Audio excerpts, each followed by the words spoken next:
సరూర్ నగర్ బాపూనగర్లో ఒక ఇంట్లో ఒక్కసారిగా భారీ శబ్దంతో పేలుడు సంభవించింది.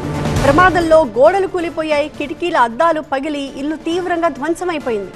ప్రమాద సమయంలో కుటుంబ సభ్యులు ఇంట్లోనే ఉన్న అదృష్టవశాత్తు అంతా క్షేమంగానే బయటపడ్డారు.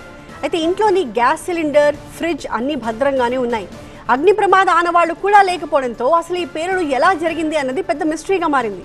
సరూర్ నగర్ పోలీసులు, హైడ్రా సిబ్బంది ఈ పేలుడుకి గల కారణాలపై ప్రస్తుతం ఆరా తీస్తున్నారు.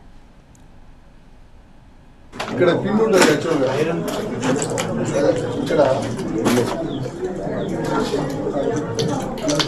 ఇక్కడ దీన్ని రైడ్ చేసే పిన్ కూడా ఉంటుంది లాక్ చేసే. హైదరాబాద్ లోని సరూర్ నగర్ బాపూనగర్ లో ఒక ఇంట్లో జరిగిన పేలుడు సంబంధించిన విజువల్స్ ని మనం చూస్తున్నాం. పేలుడు తర్వాత ఇంట్లో చూస్తే అన్ని వస్తువులు చెల్లాచెదురుగా పడిపోయి ఉన్నాయి. అక్కడ వాష్రూమ్ కి డోర్ కూడా కంప్లీట్ గా ఊడిపోయి కనిపిస్తోంది. గోడ పూర్తిగా ధ్వంసమైపోయింది. ఇంట్లో ఉన్న వస్తువులన్నీ కూడా ఎక్కడికక్కడ ఎగిరి అవతల పడ్డాయి.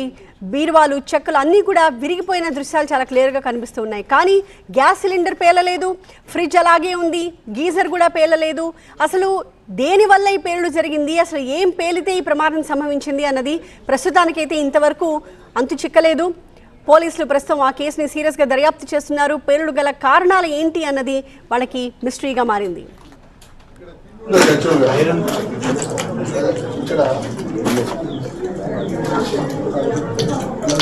ఇక్కడ దీన్ని రైడ్ చేసే పిన్ కూడా ఉంటుంది లాక్ చేసే పిన్ కూడా లేదు. ఈ పైప్ నూతుంది. ఇది ఫస్ట్ పాయింట్.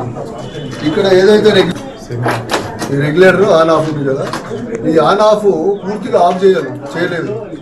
ఇది స్లైడ్గా ఉంది.